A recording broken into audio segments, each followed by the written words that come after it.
Hello friend, स्वागत है आपका एनक्यू स्टडी यूट्यूब चैनल पर। बिहार से संबंधित या 100 से अधिक प्रश्नों का संग्रह लेकर के आए हैं हम, जिसमें आप जो है इस वीडियो के बाद बिहार से संबंधित आने वाले एक एक महत्वपूर्ण प्रश्नों को जो है उसके उत्तर की व्याख्या के साथ कंप्लीट कर पाएंगे और ये बिहार से आने वाले एक भी प्रश्न आपसे नहीं छूटेंगे। तो आइए हम लोग चलते हैं प्रश्नों की तरफ। हम प्रश्न शुरू करते हैं बिहार दिवस से कि बिहार दिवस कब मनाया जाता है। तो बिहार दिवस जो मनाया जाता है, बिहार 1912 में बंगाल से पृथक हुआ था, अलग हुआ था। उससे पहले बंगाल का विभाजन हुआ था, जिसे हम लोग भारतीय राष्ट्रीय आंदोलन में पढ़ते भी हैं 1905 में। लेकिन बिहार एक अलग राज्य के रूप में, जिसमें उड़ीसा और झारखंड सम्मिलित था, 1912 में अलग हुआ। 22 मार्च को जो है वो बिहार दिवस के रूप में मनाया जाता है। इसी तिथि को जो है वो विश्व जल दिवस भी मनाया जाता है, याद रखेंगे हम लोग। लेकिन उसके बाद जो है 1936 में बिहार से उड़ीसा राज्य अलग होता है, 1 अप्रैल 1936 को। फिर उसके बाद जो है ये 15 नवंबर 2000 ईस्वी को बिहार से झारखंड राज्य अलग होता है और बिहार दिवस जो मनाया जाता है वो 22 मार्च को मनाया जाता है। दूसरे क्वेश्चन की ओर बढ़ते हैं। दूसरा नंबर प्रश्न है हमारे स्क्रीन पर कि बिहार का राजकीय भाषा कौन सा है। तो बिहार का जो प्रथम राजकीय भाषा है वह हिंदी है और सेकेंड जो लैंग्वेज है बिहार का, दूसरी जो राजकीय भाषा है वह उर्दू है। अर्थात हम ये कहेंगे दूसरा नंबर प्रश्न के लिए कि option number A correct answer होगा कि बिहार का राजकीय भाषा हिंदी और उर्दू है। अगले प्रश्न की ओर बढ़ते हैं। नेक्स्ट क्वेश्चन है, क्वेश्चन नंबर तीसरा है कि बिहार का जो राजकीय वृक्ष है यह कौन सा है। बिहार का राजकीय वृक्ष जो है, यह तीसरा नंबर प्रश्न का करेक्ट आंसर है ऑप्शन नंबर बी के पीपल का पेड़ जो है वो बिहार का राजकीय वृक्ष है। अगले प्रश्न की ओर बढ़ते हैं। तीसरा नंबर क्वेश्चन के बाद चौथा नंबर प्रश्न है हमारे स्क्रीन पर कि बिहार का राजकीय पुष्प यानी राजकीय फूल कौन सा है। बिहार का राजकीय फूल, राष्ट्रीय फूल पर चर्चा नहीं हो रहा है, ध्यान रखिएगा। राजकीय यानी बिहार राज्य का राजकीय पुष्प पूछा जा रहा है, जो कि करेक्ट आंसर के रूप में ऑप्शन नंबर बी जाना जाएगा, यानी गेंदा का फूल जो है वो बिहार का राजकीय फूल है। दोस्तों आप भी कमेंट करके बता सकते हैं उत्तर, ताकि जो है ये पता चले कि आपकी तैयारी कितनी है। हम प्रश्नों को हर एक स्तर से, बिहार से संबंधित जितने भी ऐतिहासिक प्रश्न हैं, चाहे वो प्राचीन काल के हो, भारतीय राष्ट्रीय आंदोलन से संबंधित हो या बिहार से संबंधित अन्य जानकारियां हो, सभी को इसमें हमने 100 से अधिक प्रश्नों के साथ संग्रहित किया है। और अगर ज़रूरत पड़ी तो हम दूसरा सेट भी इसका उपलब्ध कराएंगे। क्वेश्चन नंबर 5वां है हमारे स्क्रीन पर कि राजकीय पशु क्या है। तो बिहार का राजकीय पशु बैल है, ऑप्शन नंबर बी के रूप में इसका करेक्ट आंसर जाना जाएगा। नेक्स्ट क्वेश्चन की ओर बढ़ते हैं। अगला प्रश्न है क्वेश्चन नंबर 6। क्वेश्चन नंबर 6 कह रहा है कि बिहार का राजकीय पक्षी, जी बिहार का राजकीय पक्षी कौन सा है। तो 6 नंबर प्रश्न का जो करेक्ट आंसर है वो ऑप्शन नंबर डी के रूप में जाना जाएगा कि गौरैया पक्षी को जो है वो बिहार राज्य का राजकीय पक्षी होने का दर्जा प्राप्त है। नेक्स्ट क्वेश्चन की ओर बढ़ते हैं। क्वेश्चन नंबर 7 है। क्वेश्चन नंबर 7 क्या कह रहा है कि बिहार में सर्वाधिक जनसंख्या घनत्व वाला जिला कौन सा है। अगर 2000, ये सारे आंकड़े जो हैं वो 2011 की जनगणना के अनुसार है। जनसंख्या से संबंधित जितने भी आंकड़े हैं वो 2011 की जनगणना के अनुसार प्रस्तुत किए जाएंगे, क्योंकि 2023 में जो बिहार सरकार ने कराया वो जाति आधारित गणना था, उसे जनगणना नहीं कह सकते हैं। और जनगणना कराने का जो संपूर्ण अधिकार है वो केंद्र सरकार के पास है। तो ये जनसंख्या 2011 के अनुसार बिहार का जो सर्वाधिक जनसंख्या घनत्व वाला जिला है वो है, इसमें ऑप्शन नंबर 7वां का सी करेक्ट होगा कि पटना जिला है। और बिहार खुद जो है वो जनसंख्या घनत्व में पूरे भारत में 1 नंबर राज्य है, यानी सबसे सर्वाधिक जनसंख्या घनत्व वाला जो राज्य है पूरे भारत में वो बिहार ही है। 1106 लोग प्रति वर्ग किलोमीटर में बिहार राज्य में निवास करते हैं। नेक्स्ट क्वेश्चन है, क्वेश्चन नंबर 8 है कि बिहार में सबसे कम लिंगा अनुपात वाला जिला कौन सा है। जी हाँ दोस्तों, बिहार का जो सबसे कम लिंगा अनुपात वाला जिला कौन सा है, इसका करेक्ट आंसर क्या होगा। मुंगेर, सहरसा, औरंगाबाद में से आप लोग भी इसका कमेंट करके बता सकते हैं। तो इस 8वां नंबर प्रश्न के लिए जो करेक्ट आंसर होगा वह जाना जाएगा ऑप्शन नंबर ए के रूप में कि सबसे कम लिंगानुपात जो है वह मुंगेर जिला का है। ऑप्शन नंबर ए इसका करेक्ट आंसर होगा। और अगर हम लोग बिहार की बात करें तो बिहार का जो लिंगानुपात है वह है कितना, बिहार 2011 के जनगणना के अनुसार बिहार का लिंगानुपात 11 के जनगणना के अनुसार बिहार का लिंगानुपात 918 है, यानी प्रति 1000 पुरुष पर जो महिलाओं की संख्या है वो 918 है। और अगर हम लोग बात करें कि सबसे कम लिंगानुपात वाला जिला मुंगेर है, वहीं सर्वाधिक जो लिंगानुपात वाला बिहार का जिला है वह है ये गोपालगंज जिला जो है बिहार का सबसे अधिक लिंगानुपात वाला जिला है। नेक्स्ट क्वेश्चन है, क्वेश्चन नंबर 9 है कि पटना उच्च न्यायालय की स्थापना कब हुई? जी हाँ, 9वां नंबर प्रश्न का जो करेक्ट आंसर है वो कौन सा है? तो 9वां नंबर प्रश्न के लिए जो सही उत्तर है कि पटना उच्च न्यायालय की जो स्थापना है वह 1916 ईस्वी में हो गई थी। ऑप्शन नंबर ए के रूप में करेक्ट आंसर जाना जाएगा। इस प्रश्न के बाद, इस सेट के बाद हम उम्मीद करते हैं कि आपसे एक भी प्रश्न छूटेगा नहीं, इसलिए आपसे रिक्वेस्ट भी है कि अगर आप चैनल पर नए हैं तो जरूर सब्सक्राइब कर लीजिएगा। क्वेश्चन है 10 की झारखंड बिहार से कब पृथक हुआ? तो पिछले प्रश्नों पर जब हम लोग चर्चा कर रहे थे तो उसी वक्त चर्चा हुआ था कि 1912 में बिहार बंगाल से अलग हुआ, फिर 1 अप्रैल 1936 को बिहार से उड़ीसा राज्य के रूप में स्वतंत्र राज्य अलग हुआ। उसके पश्चात जो है बिहार से फिर जो है एक अलग राज्य के रूप में ये 15 नवंबर सन 2000 ईस्वी को झारखंड अलग होता है। 10वां नंबर प्रश्न का करेक्ट आंसर भी ऑप्शन नंबर ए के रूप में सही उत्तर जाना जाएगा। नेक्स्ट है क्वेश्चन नंबर 11 है कि बिहार में किसान सभा की स्थापना किनके द्वारा किया गया था? जी हाँ दोस्तों, बिहार में जो किसान सभा की स्थापना है उसका जो श्रेय जाता है इस 11वां नंबर प्रश्न का, वो option number A Sahajanand Saraswati के द्वारा बिहार किसान सभा की स्थापना किया गया था। और जयप्रकाश नारायण जी जो हैं वो संपूर्ण क्रांति का आह्वान किए थे बिहार से, जिनको लोक नायक के नाम से जाना जाता है।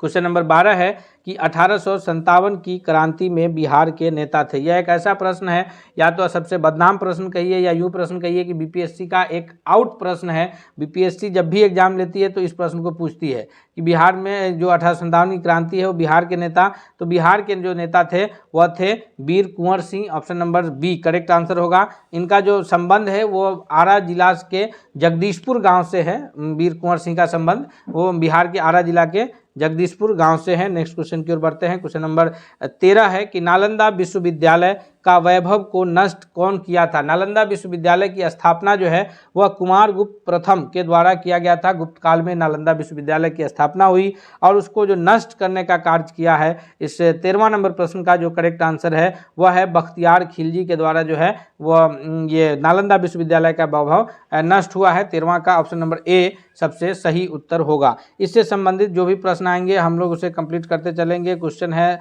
14 कि पाटलिपुत्र की स्थापना कौन किए थे, यानी पाटलिपुत्र के संस्थापक कौन है? तो पाटलिपुत्र जो राजधानी बनी सबसे पहले मगध साम्राज्य के अंतर्गत 16 जो महाजनपद हुए हैं उसमें सबसे जो शक्तिशाली महाजनपद था वो मगध साम्राज्य था। मगध साम्राज्य में जो प्रथम राजवंश ने शासन किया है वो हर्यक राजवंश का शासन रहा है, और हर्यक वंश के जो शासक हुए हैं बिंबिसार उसकी स्थापना करते हैं। उसके बाद अजातशत्रु उसके पुत्र जो है बिंबिसार की हत्या करके शासक बनते हैं, और फिर अजातशत्रु की हत्या करके उदयन शासक बनता है, और उदयन ने जो है वह राजधानी को जो मगध साम्राज्य के हर्यक वंश की प्रथम राजधानी राजगीर में थी, जिसे राजगिरी या गिरिब्रिज के नाम से जाना जाता है, उसे गिरिब्रिज से स्थानांतरित करके पाटलिपुत्र बसाया। तो हम ये कहेंगे कि उदयन के द्वारा जो है वो पाटलिपुत्र की स्थापना की गई थी। नेक्स्ट क्वेश्चन है क्वेश्चन नंबर 15 है कि चंद्रगुप्त मौर्य के गुरु कौन थे? जी 15वां नंबर प्रश्न का करेक्ट आंसर क्या होगा? तो चंद्रगुप्त मौर्य के गुरु जिन्होंने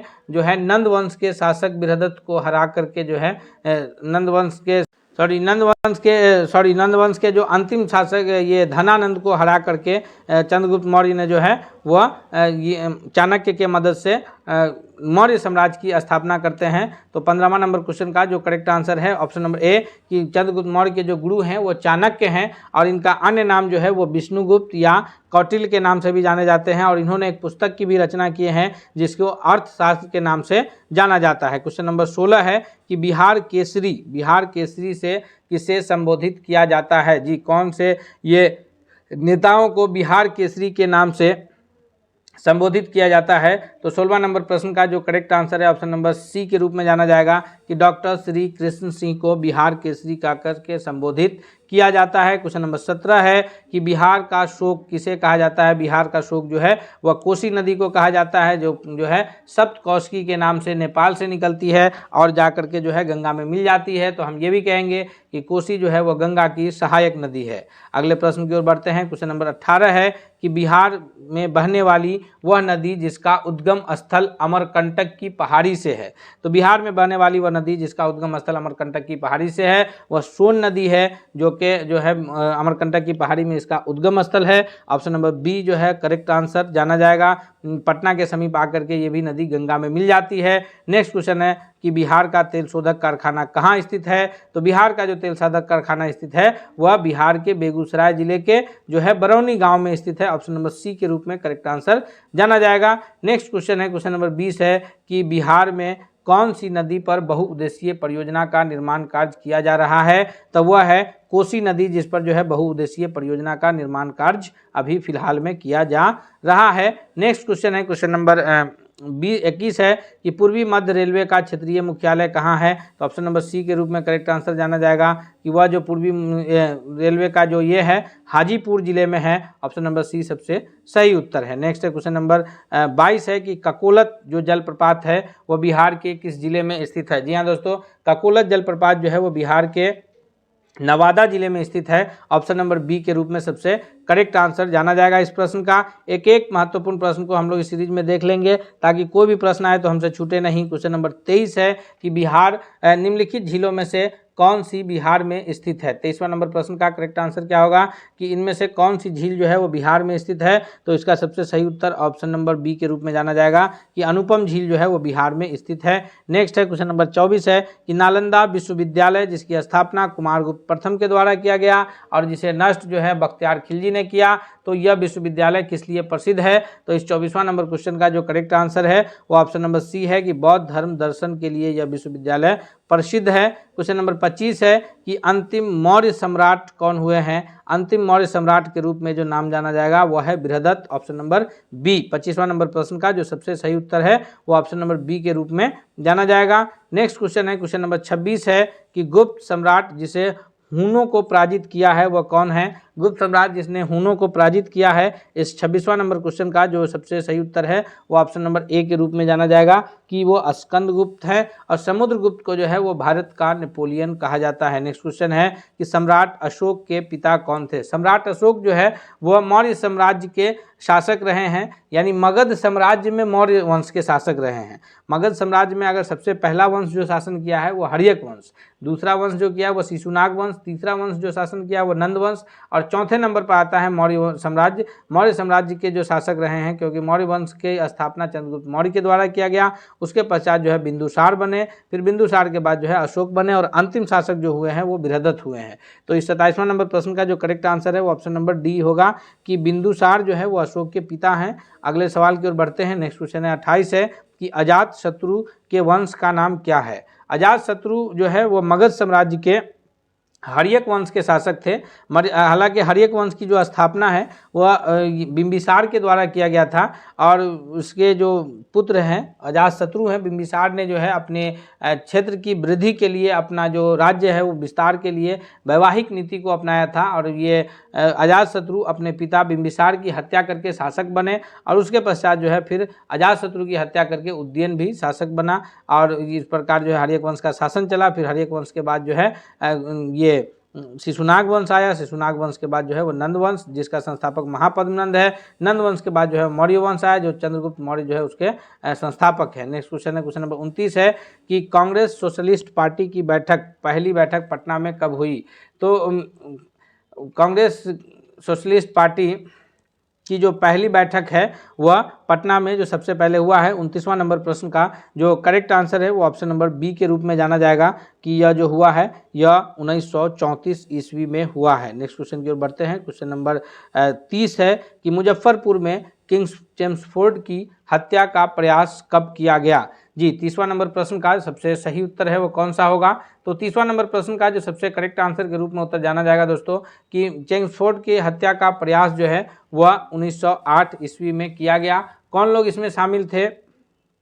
तो इसमें जो शामिल थे वो थे प्रफुल्ल चाकी और जो है ये खुदीराम बोस और प्रफुल्ल चाकी जो है इसमें शामिल थे और हालांकि इनकी हत्या नहीं हो पाई और जो है कैनेडी की पत्नी और बेटी की ये हो गया। तो इस कारण इसे जो है प्रफुल्ल चाकी ने आत्महत्या कर लिए और फिर जो है खुदीराम बोस को फांसी की सजा दी गई। नेक्स्ट क्वेश्चन है 30वां नंबर प्रश्न है कि बिस्मिल्लाह खां संबंधित थे। बिस्मिल्लाह खां का जो संबंध है वह संतूर वादन से या किससे है, तो हम सभी जानते हैं कि बिस्मिल्लाह खां का जो संबंध है वह शहनाई वादन से है। 31वां नंबर प्रश्न का जो करेक्ट आंसर है वह ऑप्शन नंबर डी के रूप में सही उत्तर जाना जाएगा। नेक्स्ट क्वेश्चन है कि महाकवि विद्यापति किस युग के कवि हैं। महाकवि विद्यापति जो है वह मध्यकाल के कवि हैं, अर्थात इस प्रश्न के लिए जो करेक्ट आंसर है वह ऑप्शन नंबर सी के रूप में सही उत्तर जाना जाएगा। नेक्स्ट क्वेश्चन की ओर बढ़ते हैं, अगला प्रश्न देखते हैं।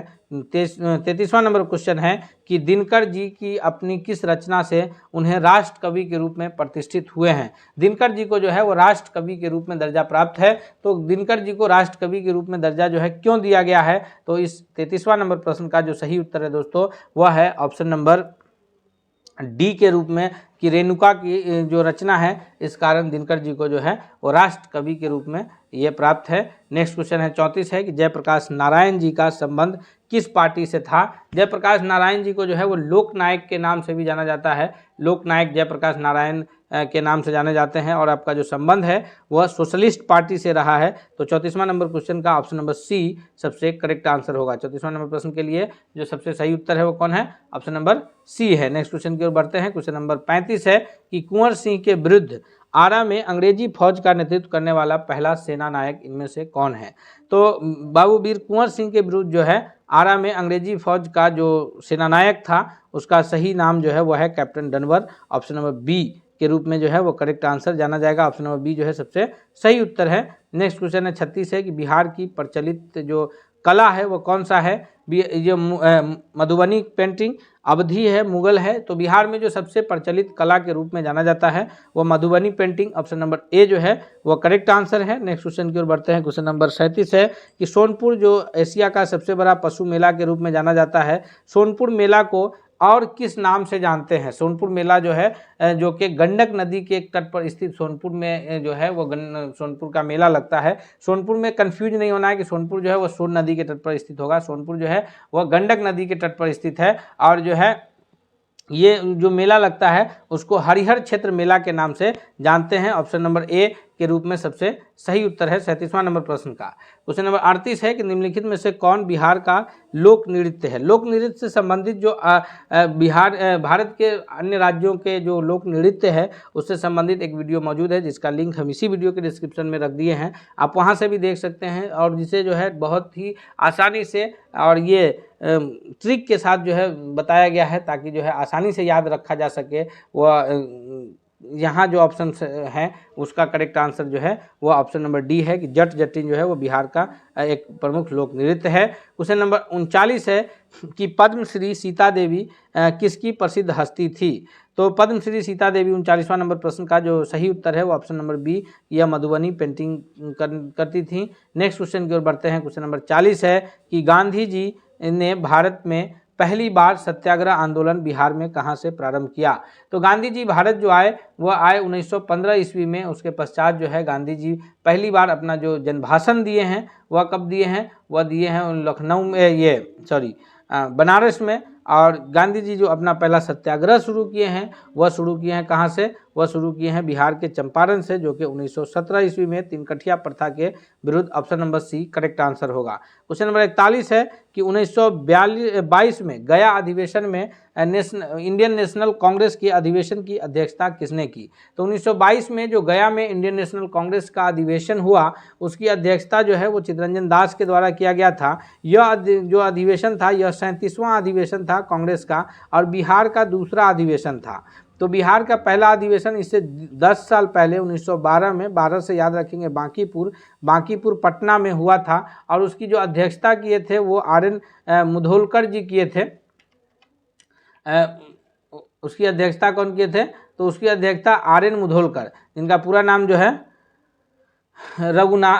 रघुनाथ नारा सिन्हा मुधोलकर के नाम से जाने जाते हैं। आर एन मुधोलकर के द्वारा जो है 1912 में पटना बांकीपुर के कांग्रेस की प्रथम अधिवेशन जो बिहार में हुआ 1912 में, उसकी अध्यक्षता किए थे, जो कि पूरे कांग्रेस का 27वां था। और 1922 में हुआ 10 साल के बाद 37वां था, और उसकी अध्यक्षता जो है देशबंधु चित्तरंजन दास किए थे, जो स्वराज पार्टी की भी संस्थापक है। स्वराज पार्टी की स्थापना चित्तरंजन दास ने ही किया है। क्वेश्चन नंबर 42 है कि जो बेगूसराय में चौकीदारी कर के विरुद्ध जो आंदोलन का हिस्सा था वो कौन सा आंदोलन का हिस्सा था। तो इस 42वां नंबर प्रश्न का जो करेक्ट आंसर है, TRE 1 में यह प्रश्न पूछा भी गया था, तो यह है ऑप्शन नंबर डी कि सविनय अवज्ञा आंदोलन का हिस्सा जो है बेगूसराय में जो है चौकीदारी कर के विरुद्ध लोगों ने, जब नमक सत्याग्रह पूरे देश में चल रहा था उस समय बेगूसराय में लोगों ने चौकीदारी कर के विरुद्ध आंदोलन चलाया था। क्वेश्चन नंबर 43 है कि चंपारण आंदोलन से कौन संबंधित नहीं थे।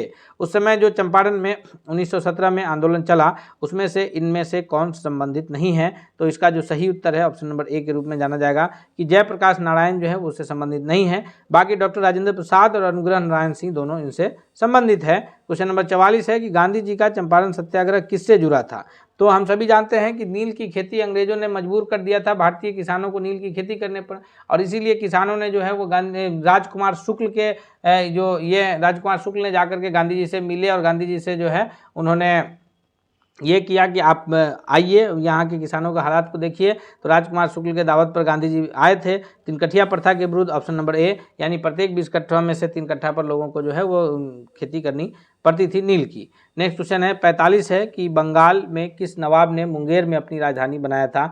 तो अंग्रेजों से क्षुब्ध होकर के बंगाल के जो नवाब ने यहाँ बिहार के मुंगेर में अपनी राजधानी बनाई थी वो थे Mir Qasim. Option number B जो है वो करेक्ट आंसर के रूप में जाना जाएगा। नेक्स्ट क्वेश्चन है क्वेश्चन नंबर 46 है कि निम्नलिखित में से किस भारतीय को रॉबर्ट क्लाइव ने बिहार का नायब दीवान नियुक्त किया था। जी, इनमें से किन्हें जो है बिहार का नायब दीवान नियुक्त किया था। 46वां नंबर क्वेश्चन का correct answer option number C है कि सिताब राय को जो है इन्होंने नियुक्त किया था। 47वां नंबर प्रश्न है हमारे स्क्रीन पर कि गोलघर पटना में जो स्थित गोलघर है इसका निर्माण किस गवर्नर जनरल के शासनकाल में हुआ था। जी, तो गोलघर का जो निर्माण है वह किस गवर्नर जनरल के शासनकाल में हुआ है। इसका जो करेक्ट आंसर है 47वां नंबर प्रश्न का वो ऑप्शन नंबर सी के रूप में जाना जाएगा। यह जो बना है लॉर्ड कॉर्नवालिस के शासनकाल में, ऑप्शन नंबर सी के रूप में सबसे सही उत्तर जाना जाएगा। तो और ये जो बना था यह लगभग जो है 1784 में शुरू हुआ और 1786 में जा करके यह बन करके कंप्लीट हुआ था। नेक्स्ट सवाल की ओर बढ़ते हैं। क्वेश्चन नंबर 48 है कि पटना में 1857 के स्वतंत्रता संग्राम के नेता कौन थे। 1857 के विद्रोह का जो पटना से नेतृत्व कर रहे थे वह कर रहे थे 48वां नंबर क्वेश्चन का करेक्ट आंसर होगा ऑप्शन नंबर ए, पीर अली खान जो है वो कर रहे थे। नेक्स्ट क्वेश्चन है क्वेश्चन नंबर 49 की इल्तुतमिश ने बिहार में अपना प्रथम सूबेदार किसे नियुक्त किया था। तो इल्तुतमिश को जो दिल्ली सल्तनत के शासक हैं इन्होंने जो बिहार में अपना पहला सूबेदार नियुक्त किया है वो मलिक जानी को किया है। Option number C correct answer है। 50वां नंबर प्रश्न है कि अकबर ने बंगाल तथा बिहार को मुगल साम्राज्य में कब मिला लिया। अकबर के द्वारा बंगाल और बिहार को जो मुगल साम्राज्य में मिलाया गया है इसकी जो सही तिथि है वो कौन सी है। करेक्ट आंसर जो है वो 1574 होगा, जो कि ऑप्शंस में नहीं है, इसलिए हम लोग इनमें से कोई नहीं, डी को मार देंगे। और इस प्रकार प्रश्न 50 प्रश्न देखें। इसी सीरीज में आगे हम लोग प्रश्न देखेंगे। हम आपसे अब फिर से रिक्वेस्ट करते हैं कि अगर आप अब तक चैनल पर नए हैं तो प्लीज़ चैनल को सब्सक्राइब करते हुए बेल आइकन को दबाइए तथा साथ ही साथ वीडियो पसंद आ रहा है तो इसे लाइक करते हुए दोस्तों के बीच शेयर कीजिए। हमारे स्क्रीन पर जो पहला सवाल आया है यह है कि बिहार का पहला गणतंत्र वैशाली में किसके द्वारा स्थापित किया गया था। यानी यह मौर्य साम्राज्य के लोगों ने स्थापित किया था या लिच्छवी साम्राज्य के लोगों ने स्थापित किया था या गुप्त वंश के लोगों ने या फिर नंद वंश के। तो मौर्य साम्राज्य ये पहला जो गणतंत्र है वैशाली में जो स्थापित किया गया था यह लिच्छवी गणराज्य के लोगों ने किया था। और यह लिच्छवी गणराज्य जो है यह महाजनपद वज्जी संघ का एक ये था, 8 ये का संघ था और उसमें जो है वैशाली में लिच्छवी एक गणराज्य था उसमें से, जो कि उस वक्त जो है वहाँ लोकतंत्र स्थापित था। पहला गणतंत्र जो है वो लिच्छवी के रूप में जाना जाता है। ऑप्शन नंबर बी जो है सबसे सही उत्तर है। अगले क्वेश्चन की ओर बढ़ते हैं। नेक्स्ट क्वेश्चन है क्वेश्चन नंबर 2 है कि बिहार में सर्वाधिक साक्षरता वाला जिला कौन सा है। वैसे तो दोस्तों बिहार का जो है साक्षरता दर बहुत पुअर है, लेकिन ये जो इस में ही सबसे जो अधिक साक्षरता दर वाला जिला है वो रोहतास, नवादा, पटना और दरभंगा, इनमें से कौन सा जिला जो है वो सबसे अधिक साक्षरता दर वाला है? तो ऑप्शन नंबर ए के रूप में जो है वो सबसे सही उत्तर जाना जाएगा कि रोहतास जिला जो है बिहार का वो सबसे अधिक साक्षरता दर वाला जिला है। क्वेश्चन नंबर तीसरा है कि बिहार विधानसभा में वर्तमान में कितने सदस्य हैं? तो हम सभी जानते हैं कि बिहार की जो विधानमंडल है वो द्विसदनीय मंडल है, जिसमें निचला सदन जो है वो बिहार विधानसभा के नाम से जाना जाता है और बिहार विधानसभा की जो कुल संख्या है वो 243 है। ऑप्शन नंबर बी जो है करेक्ट आंसर होगा। लेकिन द्विसदनीय व्यवस्था में जो ऊपरी सदन कहलाता है वह बिहार विधान परिषद के नाम से जाना जाता है और उसके जो सदस्यों की संख्या है वो 75 है। याद रखिएगा, वीपी यानी बिहार विधान परिषद। उसके बाद यहाँ जो लोकसभा के लिए सदस्यों की संख्या है बिहार में वह कुल 40 है, जिसमें से 6 सीट जो है वह SC ST के लिए आरक्षित है और 40 में से 6 सीट आरक्षित है, 34 जो बचे हुए सीट है वो जनरल है। और राज्यसभा यानी RS जो संसद का ऊपरी सदन है उसके लिए बिहार से जो है वो 16 सीटें ये है, बिहार में 16 सीटें मनोनीत है। तो यहाँ जो प्रश्न है कि विधानसभा में, तो विधानसभा में 243 है, लेकिन हम लोग विधान परिषद, लोकसभा और राज्यसभा सभी को याद रखेंगे। अगले क्वेश्चन की ओर बढ़ते हैं। इससे पहले हम आपसे एक बार रिक्वेस्ट करते हैं दोस्तों कि अगर आप चैनल पर नए हैं तो चैनल को सब्सक्राइब करके बेल आइकन को जरूर दबा लीजिएगा ताकि कोई भी अपडेट्स आए तो सबसे पहले आप तक पहुंचे। चौथा नंबर क्वेश्चन है हमारे स्क्रीन पर कि बिहार के प्रमुख समाचार पत्र बिहारी के संपादक कौन थे? बिहार के जो ये प्रमुख समाचार पत्र है बिहारी, इसके संपादक जो है या बाबूजी प्रसाद हैं या फिर बाबू गोपाल हैं या बाबू महेश्वर प्रसाद हैं या फिर बाबू राम प्रसाद हैं? इसका जो चौथा नंबर क्वेश्चन का सबसे सही जवाब है ऑप्शन नंबर सी के रूप में जाना जाएगा कि बाबू महेश्वर प्रसाद जो है इसके संपादक रहे हैं। अगले सवाल की ओर बढ़ते हैं। क्वेश्चन नंबर 5वां है कि बिरसा मुंडा का जो पूरा मुंडा विद्रोह हुआ था तो उनका कार्य क्षेत्र कौन सा था? बिरसा मुंडा का कार्य क्षेत्र चंपारण जिला था या फिर अलीपुर, बलिया या रांची? तो बिरसा मुंडा जो है ये झारखंड के क्षेत्र में यानी रांची क्षेत्र से जो है उस वक्त पूरा आंदोलन चला रहे थे, मुंडा विद्रोह जो है। तो इसका सबसे सही उत्तर 5वां का ऑप्शन नंबर डी को है जाना जाएगा। अगले सवाल की ओर बढ़ते हैं हम लोग, देखते हैं अगला क्वेश्चन कौन है। क्वेश्चन नंबर 6 है कि अभिलेखों में से किस शासक का उल्लेख प्रियदर्शी, जिसका अर्थ होता है देव नाम प्रिय, या कौन से शासक ने अपने आप को जो है प्रियदर्शी घोषित किया था यानी देव नाम प्रिय के रूप में? वह शासक चंद्रगुप्त मौर्य है या फिर हर्षवर्धन है या समुद्रगुप्त है या अशोक है? तो इसका जो सबसे सही उत्तर है वह सम्राट अशोक जो है वह स्वयं को प्रियदर्शी घोषित किया था। सम्राट अशोक जो है वो पहले आजीवक संप्रदाय के ये थे, बाद में इन्होंने जो है अपना ये अशोक बौद्ध धर्म को अपनाए कलिंग के युद्ध के पश्चात। और इसमें जो ऑप्शन में मौजूद समुद्रगुप्त है, इन्हें भारत का नेपोलियन कहा जाता है। याद रखिएगा, भारत का नेपोलियन जो है वह समुद्रगुप्त को कहा जाता है और प्रियदर्शी एवं देव नाम प्रिय का जो उपाधि है वह अशोक महान ने जो है लगाया था। अगले सवाल की ओर बढ़ते हैं। नेक्स्ट क्वेश्चन देखते हैं। क्वेश्चन नंबर 7वां है कि गुप्त वंश के किस शासक को भारत का नेपोलियन कहा जाता है? जी, अभी हम लोग इसका पिछले प्रश्नों में चर्चा किए थे कि भारत का नेपोलियन जो है वो कौन कहलाता है। तो भारत का नेपोलियन जो है वो समुद्रगुप्त को कहा जाता है। ये गुप्त वंश के शासक है समुद्रगुप्त। और फिर ऑप्शन में जो कुमारगुप्त प्रथम है, कुमारगुप्त प्रथम के द्वारा जो है ये नालंदा विश्वविद्यालय की स्थापना की गई थी और नालंदा विश्वविद्यालय को जो क्षति पहुंचाने का कार्य किया गया था वह किसके द्वारा किया गया था?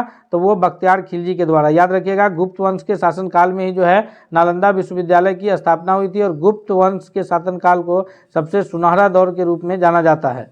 अगले सवाल की ओर बढ़ते हैं। क्वेश्चन नंबर 8 है कि निम्नलिखित में से किस राजा ने जो है वैवाहिक संबंध स्थापित किए थे और वैवाहिक संबंध स्थापित करके अपने राज्य की स्थिति को मजबूत किया था?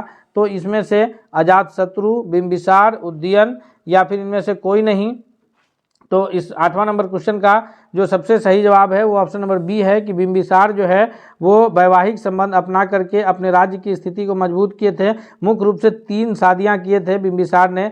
बिंबिसार कौन थे? तो यह मगध का जो मगध साम्राज्य जो था 16 महाजनपदों में से, उनमें सबसे पहला जो वंश का शासक रहा है हर्यक वंश, उस हर्यक वंश के संस्थापक के रूप में जाने जाते हैं बिंबिसार। इन्होंने वैवाहिक नीति अपना करके जो है अपने राज्य की स्थिति को सुदृढ़ करने का काम किया। इसके बाद बिंबिसार के बाद जो है उनके पुत्र अजातशत्रु बने, फिर उसके बाद जो है उदयन हर्यक वंश के शासक बने। और उदयन ने जो है, चूंकि बिंबिसार ने जो मगध साम्राज्य की हर्यक वंश की राजधानी थी वो गिरिब्रिज यानी राजगीर में रखे थे, उसको राजगीर से पाटलिपुत्र शिफ्ट करने का काम जो है उदयन के द्वारा किया गया था। तो ये भी हम लोग याद रखेंगे। नेक्स्ट क्वेश्चन की ओर बढ़ते हैं। अगला क्वेश्चन देखते हैं। क्वेश्चन नंबर 9 है कि अशोक की ब्राह्मी अभिलेख को, अशोक ने जो ब्राह्मी अभिलेख लिखवाया था, इसको सर्वप्रथम किसने पढ़ा था? इसको पढ़ने का जो श्रेय है वह किसको जाता है? वह बीएन मिश्रा को जाता है, या फिर प्रिंसेप को, या एचडी शाल्किया, या इनमें से कोई नहीं। तो 9वां नंबर क्वेश्चन का जो सही उत्तर है दोस्तों वो ऑप्शन नंबर बी के रूप में जाता है कि अशोक के ब्राह्मी अभिलेख को जो पढ़ने का कार्य किया है वो प्रिंसेप महोदय ने किया है। नेक्स्ट क्वेश्चन की ओर बढ़ते हैं। अगला प्रश्न देखते हैं। क्वेश्चन नंबर 10 है हमारे स्क्रीन पर। 10वां नंबर प्रश्न क्या कह रहा है कि केवल वह स्तंभ जिसमें अशोक ने स्वयं को मगध का सम्राट कहा है। ये सारे स्तंभालेख जो है ये अशोक के शासनकाल से संबंधित है। जैसे मस्की का लघु शिलालेख है, भाबरू शिलालेख है, रानी का स्तंभालेख है, और फिर रुमनदेई का अभिलेख है। इनमें से किस अभिलेख में जो है अशोक ने स्वयं को मगध का सम्राट बताया था? तो 10वां नंबर क्वेश्चन का जो सही उत्तर है ऑप्शन नंबर ए के रूप में जो है वो जाना जाएगा कि मस्की का लघु शिलालेख के जरिए इन्होंने बताया है। नेक्स्ट क्वेश्चन है 11 कि त्रिवेणी नहर जो है इसको किस नदी से पानी जाता है? त्रिवेणी नहर जो है यह बिहार की एक प्रमुख नहर के रूप में जानी जाती है। तो इसको सोन नदी से पानी जाता है, या फिर म्यूराक्षी से, या गंडक से, या फिर कोसी से। तो इसका जो सही उत्तर है 11वां नंबर प्रश्न का कि कोसी नदी से तो जाएगा नहीं, क्योंकि कोसी नदी का जो प्रवाहन है वह सीमांचल क्षेत्र में है। तो ये जो है इसको जो पानी मिलता है वो गंडक नदी से मिलता है। 11वां का सी जो है सबसे करेक्ट आंसर है। और कोसी नदी जो है यह बिहार का शोक कहलाता है। याद रखेंगे हम लोग, बिहार का शोक कौन है? कोसी नदी के रूप में जाना जाता है। अगले सवाल की ओर बढ़ते हैं हम लोग। नेक्स्ट क्वेश्चन देखते हैं क्या है। नेक्स्ट क्वेश्चन है क्वेश्चन नंबर 12 है कि जैन धर्म के प्रवर्तक महावीर स्वामी का जन्म स्थान कौन सा है? जैन धर्म में जो है 24 तीर्थंकर हुए हैं, उनमें से जो स्वामी महावीर हैं ये 24वें हैं। तो ये इनका जो जन्म स्थान है वह कौन सी जगह पर है? ये पिपली वन, विक्रमशिला, कुंडग्राम, या फिर वैशाली। तो 12वां का जो सही उत्तर है ऑप्शन नंबर सी है कि कुंडग्राम जो है वो जैन धर्म के प्रवर्तक स्वामी महावीर का जन्म स्थल है। और जो एक और धर्म हुए हैं इसके पैरेलल जो है बौद्ध धर्म, उनके जो संस्थापक के रूप में जाने जाते हैं गौतम बुद्ध, उनका जन्म जो है वो नेपाल के लुम्बिनी वन में हुआ था। याद रखेंगे हम लोग। क्वेश्चन नंबर 13 है कि वर्धमान महावीर ने कहाँ निर्वाण की प्राप्ति की? यानी महावीर स्वामी का जो है ये इन्होंने अपना प्रांत कहाँ त्यागा था? या वैशाली में, या राजगीर, या नालंदा, या फिर पावापुरी। तो इस 13वां नंबर प्रश्न का जो सबसे सही उत्तर होगा दोस्तों वो ऑप्शन नंबर डी के रूप में जाना जाएगा कि पावापुरी में जो है इन्होंने अपना निर्वाण की प्राप्ति करी थी। अगले सवाल की ओर चलते हैं। नेक्स्ट क्वेश्चन है क्वेश्चन नंबर 14 है कि पटना में किस सिख गुरु का जन्म स्थान है? जी, ये बिहार का पटना जो है वो किस सिख गुरु के जन्म स्थान के रूप में जाने जाते हैं? गुरु नानक, या फिर गुरु गोविंद सिंह, या गुरु हरगोविंद, या गुरु फिर तेज बहादुर। तो ये पटना में जो है सिख गुरु अंतिम सिख गुरु के रूप में जाने जाते हैं। 14वां नंबर क्वेश्चन का सबसे correct answer option number B है। वैसे 10वें सिख गुरु जो है वो गुरु ग्रंथ साहिब को माना गया है, तो इसलिए गुरु गोविंद सिंह का जो जन्म स्थान है वह पटना में हुआ था।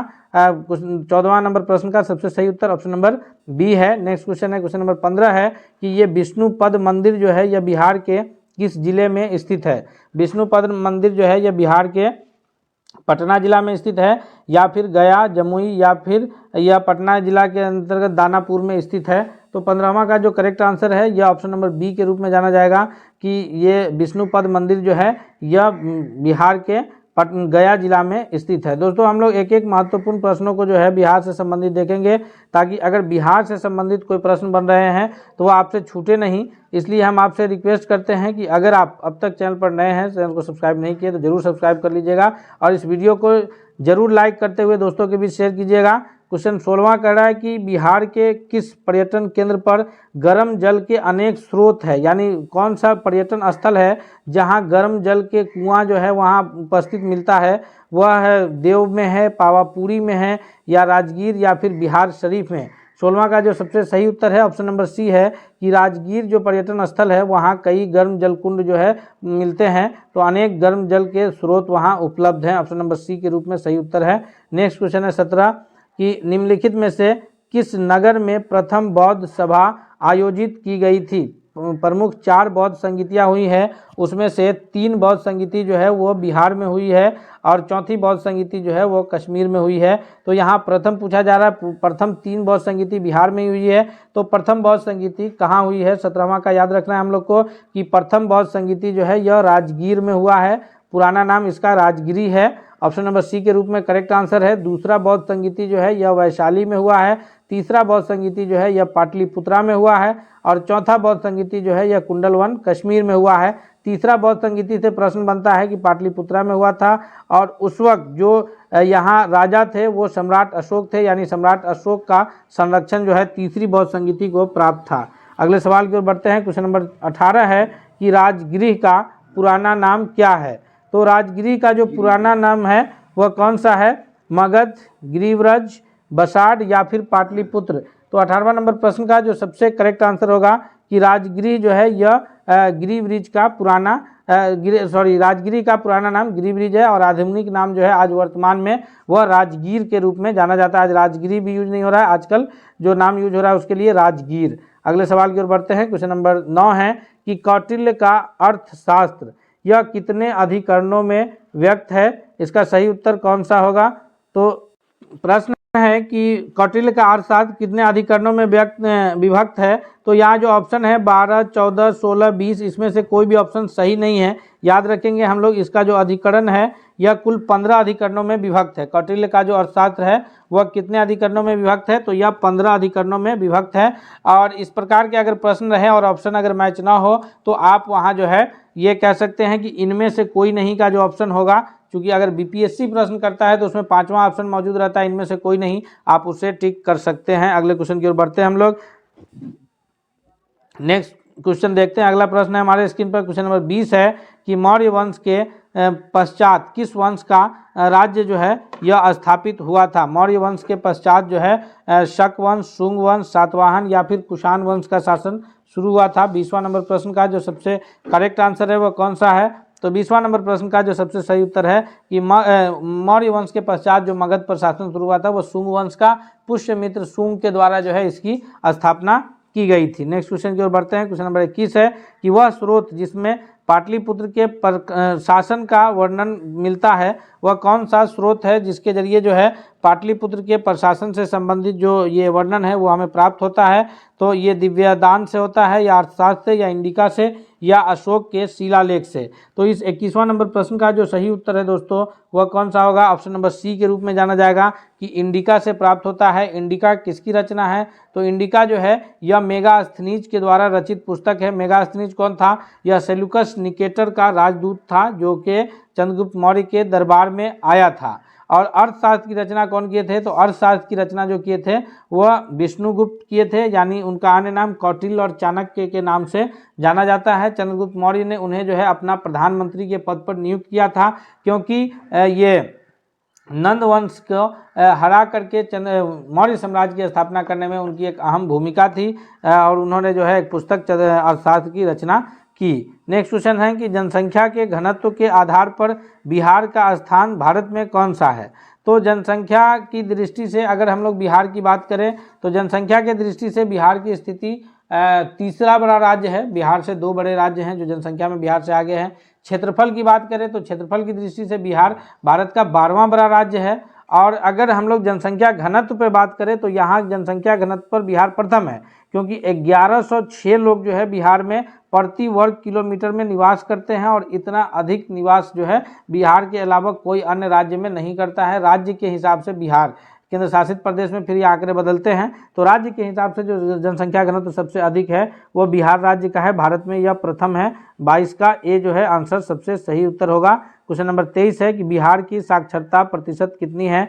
तो बिहार की जो कुल साक्षरता प्रतिशत है वह 61.8% है और महिला साक्षरता जो है इससे भी नीचे है। लेकिन यह जो आंकड़े हैं बिहार के साक्षरता प्रतिशत का यह 2011 के जनगणना के अनुसार है, तो हम लोग को इससे कंफ्यूज नहीं होना है, क्योंकि अब जो वर्तमान में जो जनगणना होगा तो फिर ये आंकड़े चेंज होंगे। और जो अभी जो जनगणना बिहार में कराया गया है तो वो जनगणना नहीं बल्कि बिहार जाति आधारित गणना था, जिसके तहत जो है वो आंकड़े जुटाए गए थे। और भारत सरकार द्वारा जो जनगणना 10 साल पर कराने का प्रावधान है, लेकिन कोरोना महामारी के कारण इसमें कुछ डिले हुआ था, तो ये इसके आंकड़े फिर चेंज हो जाएंगे। अभी जो लेकिन जो अभी हम लोग जानेंगे आंकड़ा वो 2011 की जनगणना के अनुसार जो कि 61.8% है। क्वेश्चन नंबर 24 है कि निम्नलिखित में से कौन सा राज्य विधानमंडल का अंग नहीं है। तो राज्य विधानमंडल के अंग की अगर बात करें तो राज्यपाल, विधान परिषद और विधानसभा, ये तीनों जो है ये राज्य विधानमंडल के अंग होते हैं। लेकिन ऑप्शन में मौजूद जो महाधिवक्ता हैं तो ये महाधिवक्ता जो है यह राज्य विधानमंडल के अंग नहीं होते हैं। ये राज्य में जो है नियुक्त किया जाता है लेकिन राज्य विधानमंडल के अंग के रूप में यह कार्य नहीं करते हैं। और भारत में सभी राज्य नहीं, केवल 7 ऐसे राज्य हैं जहां जो है ये जो विधानमंडल के ऊपरी सदन है जिसको विधान परिषद के रूप में जाना जाता है वो मौजूद है। बाकी अन्य राज्यों में यह मौजूद नहीं है। बाकी जितने भी भारत के अन्य राज्य हैं वो सभी एक सदनीय व्यवस्था है जिसको विधानसभा के नाम से जाना जाता है। नेक्स्ट क्वेश्चन की ओर बढ़ते हैं। क्वेश्चन नंबर 25 है कि इंडिका के लेखक कौन है। तो इस पर हम लोग अभी पीछे चर्चा भी किए थे कि इंडिका के लेखक जो है वह मेगास्थनीज हैं। ऑप्शन नंबर सी के रूप में करेक्ट आंसर जाना जाएगा। मेगास्थनीज कहाँ के थे तो यह थे यूनान के सेल्यूकस निकेटर के राजदूत थे और आए थे कहाँ तो चंद्रगुप्त मौर्य के दरबार में। विष्णुगुप्त के द्वारा रचित पुस्तक कौन है तो याद रखेंगे वो अर्थशास्त्र है, उनके द्वारा रचित पुस्तक का नाम। नेक्स्ट क्वेश्चन की ओर बढ़ते हैं। क्वेश्चन नंबर 26 है कि विक्रमशिला शिक्षा केंद्र के संस्थापक कौन है। विक्रमशिला जो शिक्षा का केंद्र है इसके संस्थापक देवपाल हैं, नरेंद्रपाल है, नयनपाल है या फिर धर्मपाल है।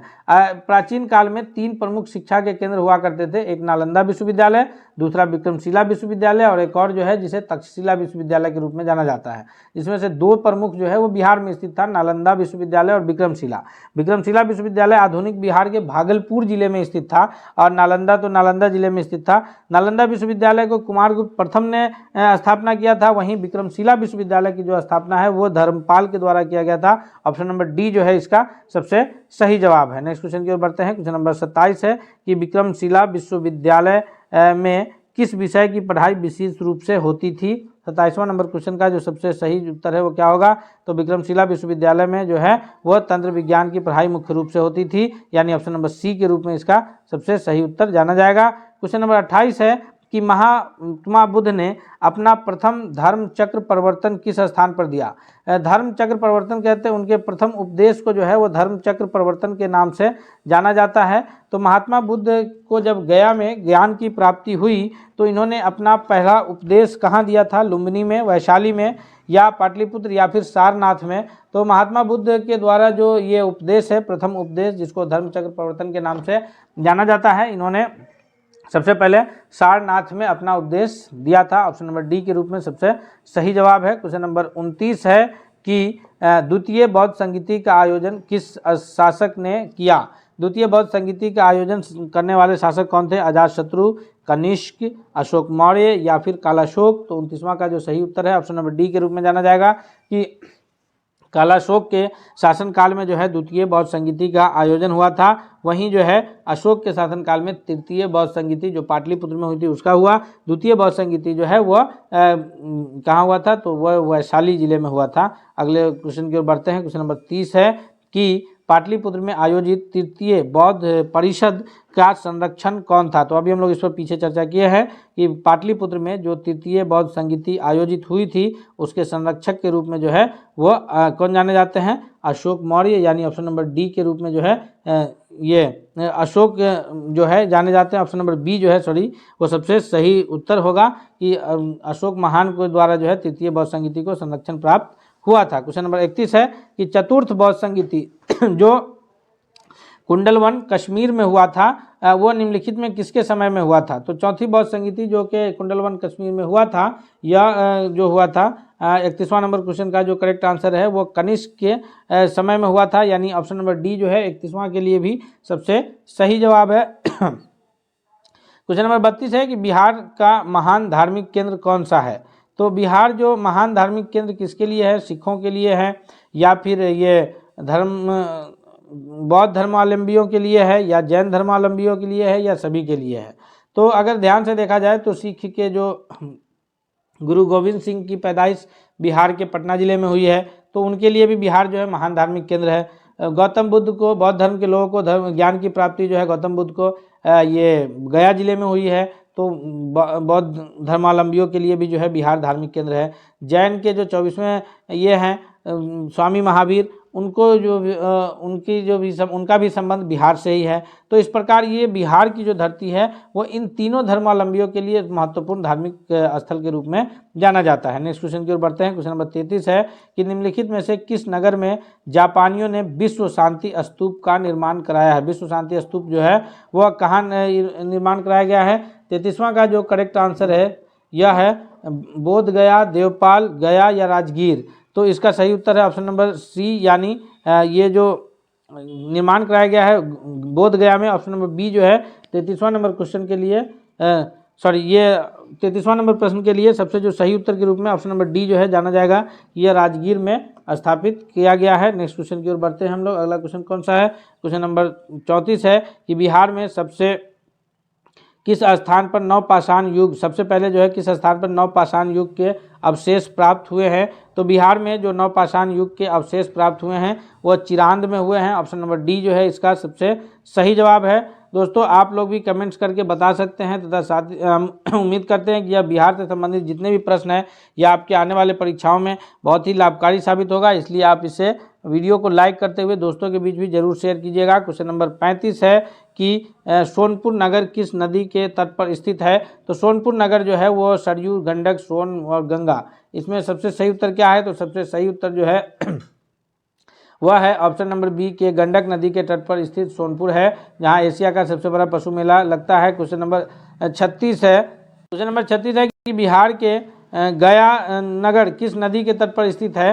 तो बिहार की जो गया जिला स्थित है वह कमला नदी, फल्गु नदी, गंगा नदी या फिर सरयू नदी। तो इसमें सबसे सही उत्तर है ऑप्शन नंबर बी के फल्गु नदी, जिसे निरंजना नदी के रूप में भी जाना जाता है। पिंड दान का कार्य जो है वही निरंजना नदी के तट पर होता है। तो यह बिहार का गया जिला जो है फल्गु नदी के तट पर स्थित है। ऑप्शन नंबर बी जो है 36वां नंबर प्रश्न के लिए सबसे सही उत्तर जाना जाएगा। नेक्स्ट क्वेश्चन है। क्वेश्चन नंबर 37 है कि बिहार में स्थित पटना में स्थित जो गोलघर है इसका निर्माण कब किया गया था। बिहार के पटना में स्थित गोलघर का निर्माण जो है अंग्रेजों के शासनकाल में किया गया है। यह 1786 या 56 या फिर 1776 या 1796 ईस्वी में। 36वां नंबर क्वेश्चन का जो सबसे करेक्ट आंसर है कि यह 1786 ईस्वी में किया गया है, यानी ऑप्शन नंबर ए के रूप में जो है इसका सबसे सही उत्तर जाना जाएगा। नेक्स्ट क्वेश्चन है। क्वेश्चन नंबर 38 है कि निम्नलिखित में से किसने नालंदा विश्वविद्यालय में अध्ययन किया है। यानी नालंदा विश्वविद्यालय में शिक्षा प्राप्त करने का जो काम है वह किन्होंने किया है। मेगास्थनीज हैं, अलबरूनी है, इब्न बतूता है या हुएनसंग है।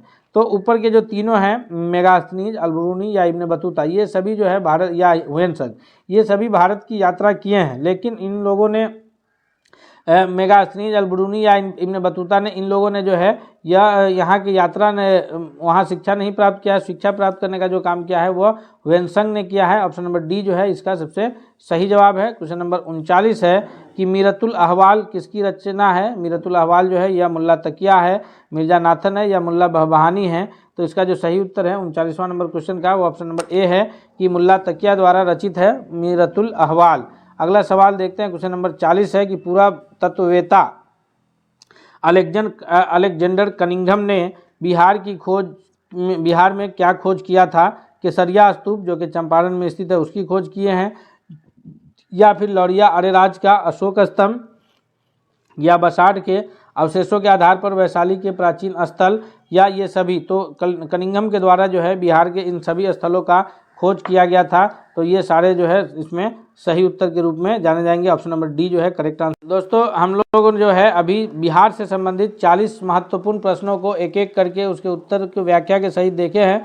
हम उम्मीद करते हैं कि इस 40 प्रश्न से हम लोग और अधिक प्रश्नों का उत्तर कर पाएंगे। इसलिए आपसे रिक्वेस्ट करते हैं कि अगर आप अब तक चैनल पर नए हैं तो चैनल को जरूर सब्सक्राइब कर लीजिएगा तथा बेल आइकन को दबा लीजिएगा, ताकि इससे रिलेटेड कोई भी वीडियो आए तो सबसे पहले आप तक पहुँचे। और ये बिहार जीके स्पेशल का जो पार्ट 2 है, पार्ट 1 का लिंक आपके इसी वीडियो के डिस्क्रिप्शन में मौजूद है, आप वहाँ से देख सकते हैं। मिलते हैं हम लोग अगले सेट के साथ, तब तक के लिए धन्यवाद। हम लोग देखते हैं। जी हाँ दोस्तों, पहला क्वेश्चन है हमारे स्क्रीन पर कि मगध की प्रथम राजधानी कौन सी थी। यह पाटलिपुत्र थी, चंपा थी, या फिर गिरिब्रिज या राजगिरी या फिर वैशाली थी।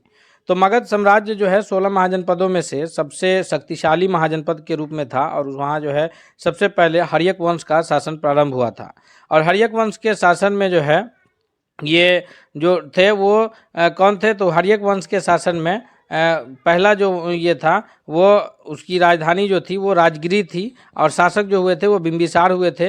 यानी ऑप्शन नंबर 1 का जो है वो करेक्ट आंसर जो है ऑप्शन नंबर सी होगा कि प्रथम राजधानी जो है वो गिरिब्रिज राजगिरी है। पाटलिपुत्र उसके बाद राजधानी जो बनती है तो उसे उद्ययन के द्वारा जो है ये राजधानी वहाँ हस्तांतरित किया जाता है। अगले सवाल की ओर बढ़ते हैं। क्वेश्चन नंबर दूसरा है कि प्रथम जैन संगीति का आयोजन किसके शासन काल में हुआ था। प्रथम जैन संगीति का जो आयोजन हुआ है पाटलिपुत्र में वह किनके शासन काल में हुआ है। दूसरा का चंद्रगुप्त मौर्य हैं, अजातशत्रु हैं, कनिष्क हैं या फिर अशोक हैं। तो ऑप्शन नंबर ए के रूप में जो है दूसरा नंबर क्वेश्चन का सही उत्तर जाना जाएगा। नेक्स्ट क्वेश्चन है, क्वेश्चन नंबर तीसरा है कि भगवान बुद्ध को किस नदी के किनारे जो है वह ज्ञान की प्राप्ति हुई थी। इस तीसरा नंबर क्वेश्चन का सही उत्तर क्या होगा, गंगा नदी, निरंजना नदी, गंडक नदी या सोन नदी। तो तीसरा नंबर प्रश्न का जो सबसे सही उत्तर होगा दोस्तों वह है ऑप्शन नंबर बी कि निरंजना नदी, गया में जो है निरंजना नदी के तट पर गौतम बुद्ध को ज्ञान की प्राप्ति हुई थी। हम लोग एक एक महत्वपूर्ण प्रश्नों को सभी को देखेंगे, इसलिए आपसे रिक्वेस्ट करते हैं कि अगर आप अब तक चैनल पर नए हैं तो प्लीज़ आप चैनल को सब्सक्राइब करके बेल आइकन को जरूर दबा लीजिएगा ताकि कोई भी अपडेट्स आए तो सबसे पहले आप तक पहुंचे। अगले सवाल की ओर बढ़ते हैं, देखते हैं अगला क्वेश्चन क्या है। क्वेश्चन नंबर चौथा है कि महाभारत तथा पुराणों के अनुसार मगध का जो सर्वप्रथम राजवंश है वो कौन सा है। ये बृहदत्त वंश है या फिर शिशुनाग वंश है या नंद वंश है या हर्यक वंश है। चौथा नंबर प्रश्न का जो करेक्ट आंसर होगा कि वैसे तो इतिहासकारों में बहुत सारे इतिहासकारों ने जो है हर्यक वंश को प्रथम वंश के रूप में माना है, लेकिन महाभारत तथा पुराणों के अनुसार जो मगध वंश का प्रथम राजवंश पूछा जा रहा है तो यहाँ पर जो करेक्ट आंसर होगा वो ऑप्शन नंबर ए के रूप में जाना जाएगा कि महाभारत तथा पुराण के अनुसार जो मगध का प्रथम जो सर्वप्रथम राजवंश है वो बृहदत्त वंश है। यानी ऑप्शन नंबर ए जो है चौथा नंबर प्रश्न का सबसे सही उत्तर है। नेक्स्ट क्वेश्चन है, क्वेश्चन नंबर 5 है कि मगध साम्राज्य का वास्तविक संस्थापक किसे माना जाता है। ये बृहदत्त तथा जरासंध को या फिर महापद्मनंद को या बिंबिसार को या फिर शिशुनाग को। तो इसका जो सही उत्तर होगा कि मगध वंश का जो वास्तविक संस्थापक के रूप में जाने जाएंगे वो हर्यक वंश के संस्थापक यानी ऑप्शन नंबर सी बिंबिसार जो है, जो हर्यक वंश के संस्थापक थे उन्हें मगध साम्राज्य के वास्तविक संस्थापक के रूप में जाना जाता है। शिशुनाग वंश की स्थापना शिशुनाग के द्वारा की गई, महापद्मनंद के द्वारा जो है नंद वंश की स्थापना किया गया है, याद रखेंगे हम लोग। अगले सवाल की ओर बढ़ते हैं। क्वेश्चन नंबर 6 है कि बिंबिसार नंबर 6 में है कि बिंबिसार ने बृहदत्त को पराजित कर कौन सा राज्य जीता था। यह अंग जीता था, कौशल जीता था, वज्जी जीता था या फिर अवंती जीता था। 6 नंबर प्रश्न का सही उत्तर क्या है, तो बिंबिसार ने बृहदत्त को पराजित करके ब्रह्मदत्त को पराजित करके जो राज्य उन्होंने जीता था वह ये अंग महाजनपद को ऑप्शन नंबर ए के रूप में जो है 6 नंबर प्रश्न का सही उत्तर क्या जाना जाएगा, ऑप्शन नंबर ए की अंग महाजनपद को जो है बिंबिसार ने ब्रह्मदत्त को पराजित करके जीता था। अगले सवाल की ओर बढ़ते हैं, देखते हैं नेक्स्ट क्वेश्चन क्या है। क्वेश्चन नंबर 7 है कि अजातशत्रु के किस राज्य के साथ युद्ध में प्रथम बार रथ मूसल तथा महाशिला कंटक का प्रयोग किया था। ये दो जो प्रमुख हथियार है रथ मूसल तथा महाशिला कंटक, तो ये अजातशत्रु के द्वारा जो है किस युद्ध में प्रयुक्त किया गया था। अंग में, कौशल में, लिच्छवी में या उपयुक्त में से कोई नहीं। 7वां नंबर प्रश्न का सही उत्तर क्या होगा, तो अजातशत्रु जो कि हर्यक वंश के शासक है, बिंबिसार के पुत्र हैं, बिंबिसार की हत्या करके ये शासन स्थापित किए थे, तो इनके द्वारा जो रथ मूसल तथा महाशिला कंटक का प्रयोग किया गया है यह अंग के विरुद्ध, यानी ऑप्शन नंबर ए जो है वह करेक्ट आंसर होगा 7वां नंबर प्रश्न के लिए। नेक्स्ट क्वेश्चन है, क्वेश्चन नंबर 8 है कि हर्यक वंश के अंतिम शासक कौन हुए हैं जी। 8वां नंबर प्रश्न का सही उत्तर क्या है, उदयन है या फिर अनिरुद्ध है, नागदशक है या मुंडक है। इसका सही उत्तर है 8वां नंबर प्रश्न का कि नागदशक जो है ये हर्यक वंश के अंतिम शासक हुए हैं। हर्यक वंश के शासक उदयन जो है जो अजातशत्रु के पुत्र हैं, इन्होंने ही पाटलिपुत्र को राजधानी बनाया था। राजधानी को राजगिरी से स्थानांतरण करके पाटलिपुत्र ले जाने का कार्य जो है यह उदयन के द्वारा किया गया है। अगले सवाल की ओर बढ़ते हैं, नेक्स्ट क्वेश्चन देखते हैं कौन सा है। क्वेश्चन नंबर 9 है कि हर्यक वंश के उपरांत मगध पर किस वंश की सत्ता स्थापित हुई थी। यानी हर्यक वंश का जब शासन समाप्त हुआ तो उसके बाद मगध साम्राज्य पर किस वंश की शासन की शुरुआत होती है जी। शिशुनाग वंश है, नंद वंश है या फिर मौर्य वंश है। तो इसका जो करेक्ट आंसर है कि हर्यक वंश के पश्चात जो है वो शासन शुरू हुआ है। 9वां नंबर क्वेश्चन का ऑप्शन नंबर ए कि शिशुनाग के द्वारा जो है शिशुनाग वंश की स्थापना की गई। उसके बाद जो है महापद्मनंद के द्वारा जो है नंद वंश की स्थापना की जाती है शिशुनाग वंश के पश्चात, और फिर जो है नंद वंश के पश्चात चंद्रगुप्त मौर्य के द्वारा जो है इनके सहयोग से, कौटिल्य के सहयोग से जो है ये मौर्य वंश की स्थापना होती है। तो अगर सीरियल पूछे तो सबसे पहले हर्यक वंश, फिर शिशुनाग वंश, फिर नंद वंश, फिर मौर्य वंश। तो इस प्रकार से मगध साम्राज्य के ये सीरियल में एक दूसरे के बाद जो है शासन स्थापित हुआ है। नेक्स्ट क्वेश्चन है, क्वेश्चन नंबर 10 है कि किस शासक ने पाटलिपुत्र को पुनः राजधानी बनाया, तब से मगध साम्राज्य की राजधानी पाटलिपुत्र रही। 10वां का करेक्ट आंसर क्या है, नागदशक, धनानंद, कौशल, महापद्मनंद। तो भारत में ये मगध साम्राज्य की राजधानी राजगीर से ये पहले पाटलिपुत्र बनाया गया उदयन के द्वारा, फिर राजधानी को स्थानांतरण करके वैशाली लाया गया, फिर उसके बाद जो है राजधानी को पाटलिपुत्र ले जाया गया, और उसके पश्चात जब राजधानी पाटलिपुत्र गया तो फिर राजधानी जो है पाटलिपुत्र से कभी उसके बाद स्थानांतरित नहीं हुआ, तब से लगातार राजधानी जो है वो पाटलिपुत्र रहा। तो ये शासक जो है वो है कालाशोक, की कालाशोक के द्वारा जो है राजधानी को पाटलिपुत्र में स्थानांतरित किया गया। अगले सवाल की ओर बढ़ते हैं। नेक्स्ट क्वेश्चन देखते हैं हम लोग, अगला क्वेश्चन कौन सा है। तो अगला प्रश्न है दोस्तों, क्वेश्चन नंबर 11 है कि यूनानी दूत मेगास्थनीज किसके दरबार में पाटलिपुत्र आया था। यूनानी दूत जो मेगास्थनीज हैं, यह 11वां नंबर प्रश्न का सही उत्तर क्या होगा। तो 11वां का जो करेक्ट आंसर है वो यूनानी मेगास्थनीज जो है ये यूनान के शासक सेल्यूकस निकेटर का राजदूत था, जो चंद्रगुप्त मौर्य के दरबार में आया था पाटलिपुत्र में। यानी 11वां का जो करेक्ट आंसर है वो ऑप्शन नंबर डी के रूप में आंसर जाना जाएगा कि चंद्रगुप्त मौर्य के दरबार में यूनानी दूत मेगास्थनीज आए थे। नेक्स्ट क्वेश्चन की ओर बढ़ते हैं। अगला प्रश्न क्वेश्चन नंबर 12 है कि चंद्रगुप्त मौर्य के दरबार में मेगास्थनीज को भेजने वाले शासक कौन थे जी।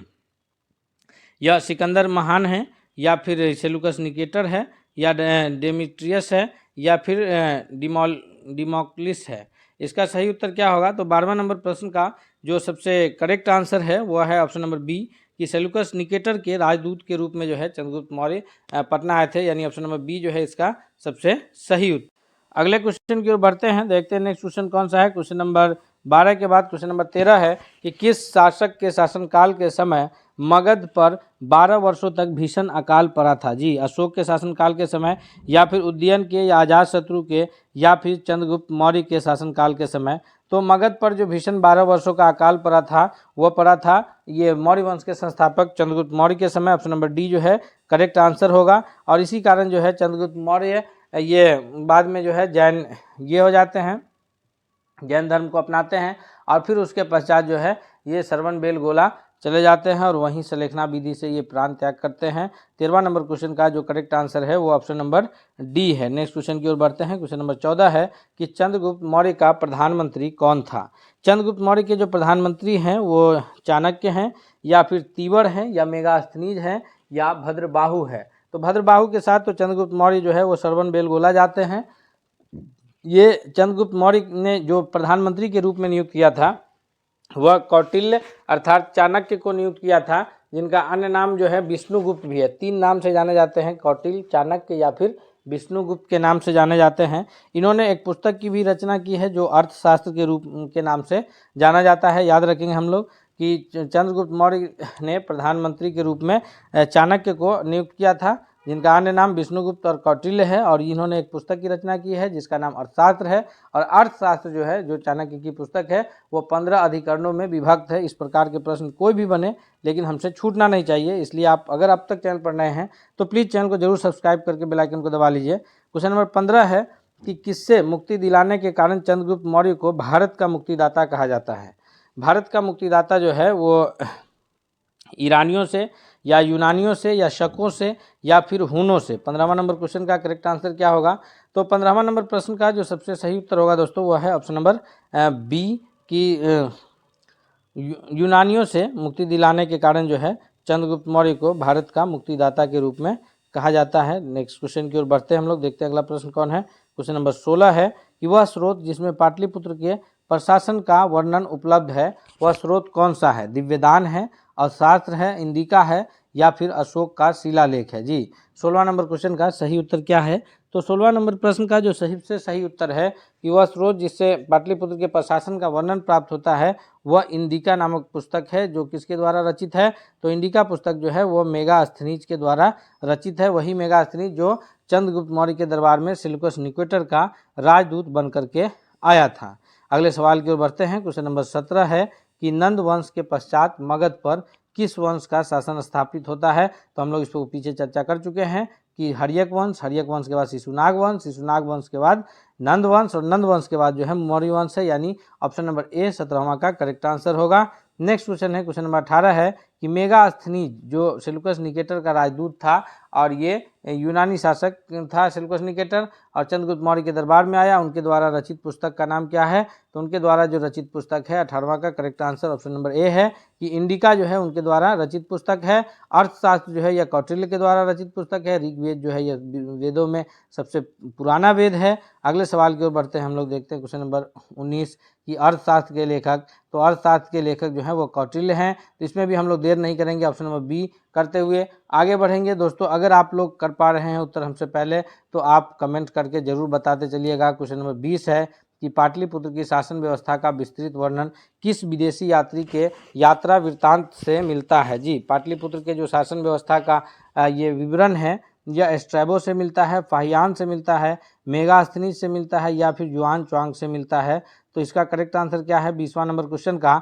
20वां नंबर क्वेश्चन का जो सही उत्तर है ऑप्शन नंबर सी है कि पाटलिपुत्र की शासन व्यवस्था का जो विस्तृत वर्णन हमें प्राप्त होता है वह फाहियान के ये से मिलता है, यानी option number B correct answer है। क्वेश्चन नंबर 21 है चंद्रगुप्त मौर्य के उपरांत मौर्य साम्राज्य का शासक कौन बना। जी, तो चंद्रगुप्त मौर्य के पश्चात जो है वो अशोक शासक बनते हैं या फिर बिंबिसार बनते हैं या बिंदुसार बनते हैं या तीवर।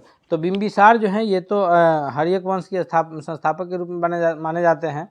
चंद्रगुप्त मौर्य के पश्चात जो है उनके पुत्र बिंदुसार, याद रखेंगे नाम मिलता जुलता है तो कंफ्यूज नहीं होना है। बिंदुसार जो है वो शासक बनते हैं मौर्य वंश के, और बिंदुसार के बाद जो है उनके पुत्र अशोक जो है वो शासक बनते हैं। तो याद रखेंगे हम लोग किसके बाद कौन है। तो सबसे पहले हैं मौर्य वंश में चंद्रगुप्त मौर्य के बाद है बिंदुसार के बाद है अशोक।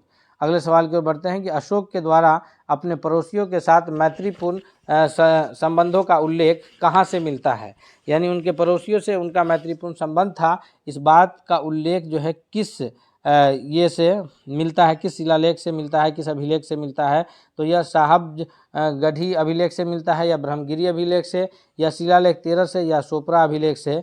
तो 22वां नंबर प्रश्न का सबसे सही उत्तर ऑप्शन नंबर सी है कि जो ये अशोक के द्वारा अपने पड़ोसियों के साथ मैत्रीपूर्ण संबंध का जो उल्लेख मिलता है यह शिलालेख 13 में मिलता है। सी आंसर सबसे करेक्ट है। क्वेश्चन नंबर 23 है कि तृतीय बौद्ध संगीति की अध्यक्षता किसने की थी। जी, तृतीय बौद्ध संगीति किनके द्वारा अध्यक्षता किया गया था। ये मोगली पुत्र तीस है या फिर पिलंगवत्स है या महाकश्यप है या फिर वसुमित्र है। इसका सही उत्तर क्या होगा।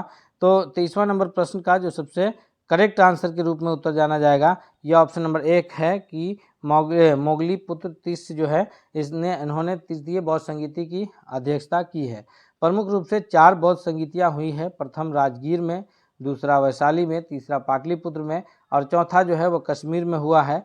तीसरी जो बौद्ध संगीति है जिसकी अध्यक्षता मोगली पुत्र तीस ने किया है, यह बौद्ध संगीति अशोक के शासनकाल में पाटलिपुत्र में होने वाली बौद्ध संगीति है। अगले सवाल की ओर बढ़ते हैं। क्वेश्चन नंबर 24 है कि तृतीय बौद्ध संगीति का आयोजन कहाँ हुआ था। तो अभी हम लोग चर्चा किए हैं कि प्रथम राजगीर में, दूसरा वैशाली में, तीसरा पाटलिपुत्र में और चौथा कुंडलवन जो कि कश्मीर में स्थित है। तो ये चारों ऑप्शन हमारे पास हैं।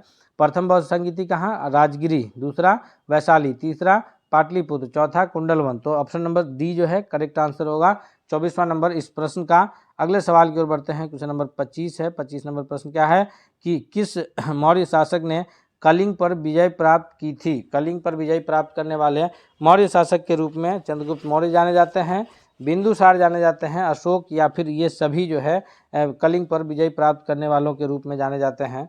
तो 25वां नंबर क्वेश्चन का जो सही उत्तर है दोस्तों वह है ऑप्शन नंबर सी के अशोक जो है वह कलिंग पर विजय प्राप्त करने वाले शासक के रूप में जाने जाते हैं। और यही विजय के बाद जो है अशोक ने ये धम्म की नीति को अपना लिया था, युद्ध विजय की नीति को विराम दिया था और धम्म की नीति को अशोक अपना लिए थे। 25वां का सही उत्तर ऑप्शन नंबर सी है।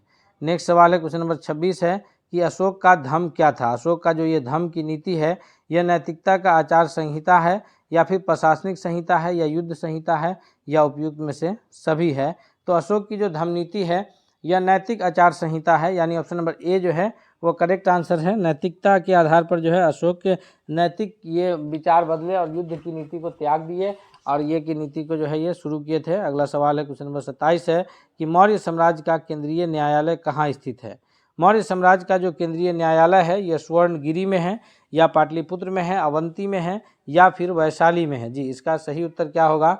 तो 27वां नंबर प्रश्न के लिए जो सबसे करेक्ट आंसर के रूप में जाना जाएगा वह कौन सा है। तो 27वां नंबर प्रश्न का जो सबसे सही उत्तर दोस्तों वो ऑप्शन नंबर बी के रूप में जाना जाएगा कि मौर्य साम्राज्य के जो केंद्रीय न्यायालय का मुख्यालय है वह पाटलिपुत्र में स्थित है। अगले सवाल की ओर बढ़ते हैं। क्वेश्चन नंबर 28 है कि अशोक ने अपने धम्म यात्रा के अंतर्गत सर्वप्रथम किस जगह की यात्रा की। यानी अशोक ने जब कलिंग विजय के पश्चात जब धम्म की शुरुआत की तो इन्होंने सबसे पहले कहाँ की यात्रा की थी। लुम्बिनी की, कुशीनगर की, बोध गया की या फिर वैशाली की। तो 28वां नंबर प्रश्न का जो सबसे सही उत्तर है वह है ऑप्शन नंबर सी कि अशोक ने जब धम्म नीति अपनाया तो सबसे पहले इन्होंने जो है या बोध गया की यात्रा की थी। नेक्स्ट क्वेश्चन की ओर बढ़ते हैं। क्वेश्चन नंबर 29 है कि अशोक के स्तंभ लेख बिहार के किस जिले से प्राप्त हुए हैं। बिहार के भागलपुर जिला से प्राप्त हुआ है या फिर चंपारण जिला से, छपरा या कैमूर जिला से। जी, 29वां नंबर क्वेश्चन का सही उत्तर क्या होगा। तो 29वां नंबर प्रश्न के लिए जो सबसे करेक्ट आंसर है दोस्तों वह ऑप्शन नंबर बी के रूप में जाना जाएगा कि अशोक का जो स्तंभ लेख है वह बिहार के चंपारण जिले से प्राप्त हुआ है। जी, अशोक का स्तंभ लेख कहाँ से प्राप्त हुआ है तो बिहार के चंपारण जिले से। अगले क्वेश्चन की ओर चलते हैं। नेक्स्ट क्वेश्चन कौन सा है। क्वेश्चन नंबर 30 है कि बिहार में प्राप्त होने वाले अशोक के स्तंभालेख नहीं है। कौन सा स्तंभालेख जो है वो बिहार से प्राप्त नहीं होने वाले स्तंभालेख में है। वह लौरिया आर्यराज है या फिर लौरिया नंदगढ़ है या रुमनदेई अभिलेख है या फिर ये रामपुरवा है। तो इस 30वां नंबर प्रश्न का जो करेक्ट आंसर है वह है ऑप्शन नंबर सी कि रुमनदेई जो है यह नहीं है। बाकी लौरिया आर्यराज, लौरिया नंदगढ़ और रामपुरवा ये सभी जो है बिहार से प्राप्त होने वाले अशोक के अभिलेख हैं। अगले सवाल की ओर बढ़ते हैं। क्वेश्चन नंबर 31 है कि किस शासक ने गया के निकट बराबर की पहाड़ियों में आजीविकों के लिए गुफा का निर्माण करवाया था। यह चंद्रगुप्त मौर्य ने करवाया था या फिर दशरथ ने, अशोक ने या बिंदुसार ने। तो इसका सही उत्तर क्या होगा। 31वां नंबर प्रश्न का जो सही उत्तर है वो ऑप्शन नंबर ए के रूप में जाना जाएगा कि 31वां नंबर क्वेश्चन का जो correct answer option number A के रूप में जाना जाएगा कि बराबर की पहाड़ियों में जो गुफाओं का निर्माण है वो चंद्रगुप्त मौर्य ने करवाया था। Option number A correct answer है। नेक्स्ट क्वेश्चन है 32 की गया के समीप नागार्जुनी पहाड़ी के प्रसिद्ध गोपी गुफा का निर्माण करवाया था। 32वां नंबर प्रश्न का सही उत्तर क्या होगा कि गोपी गुफा का निर्माण जो है यह कौन करवाए थे। अशोक, चंद्रगुप्त मौर्य या फिर बिंदुसार या दशरथ।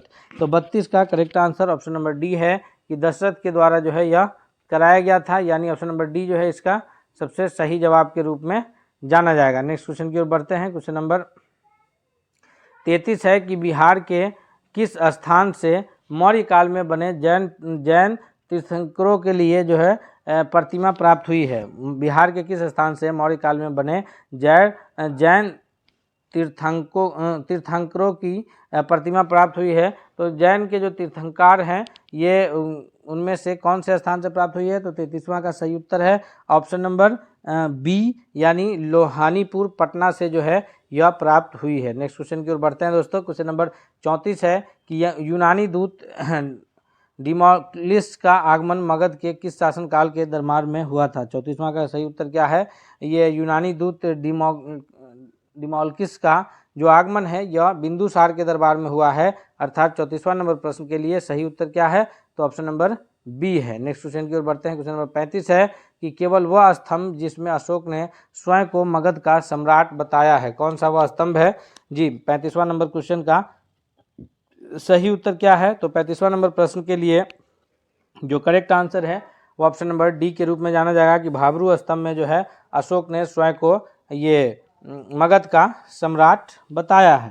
क्वेश्चन नंबर 36 की ओर बढ़ते हैं हम लोग।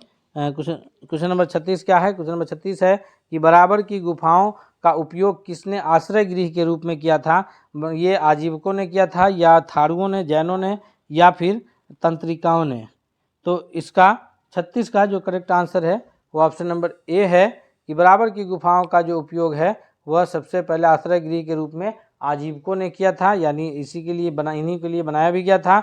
नेक्स्ट क्वेश्चन की ओर चलते हैं। क्वेश्चन नंबर 37 है कि देव नाम पिय की जो नाम की किस शासक ने अपने आप को संबोधित किया था?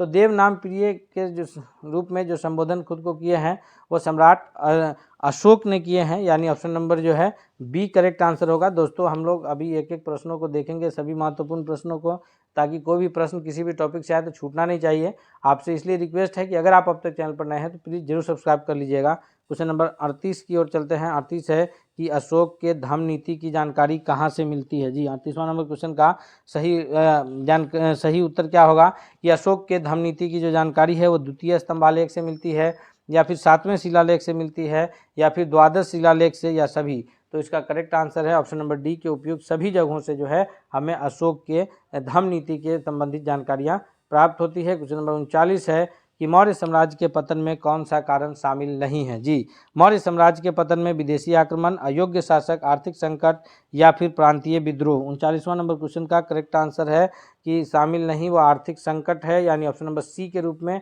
करेक्ट आंसर जाना जाएगा। क्वेश्चन नंबर 40 है कि मौर्य साम्राज्य के उपरांत मगध पर किस वंश का शासन स्थापित होता है? जी मौर्य साम्राज्य के बाद जो है मगध पर वह कण्व वंश का होता है, शुंग वंश का होता है, सातवाहन का, या फिर शक वंश का? तो 40वां नंबर क्वेश्चन का जो सबसे सही उत्तर है वो ऑप्शन नंबर सी है कि बी है कि पुष्यमित्र शुंग के द्वारा मौर्य वंश के पश्चात जो है मौर्य साम्राज्य पर या मगध साम्राज्य पर शुंग वंश की शासन स्थापना होती है। इस प्रकार दोस्तों हम लोग 40 महत्वपूर्ण वीवीआई प्रश्न जो है जो बिहार से संबंधित है, प्राचीन बिहार से संबंधित प्रश्नों को देखा है।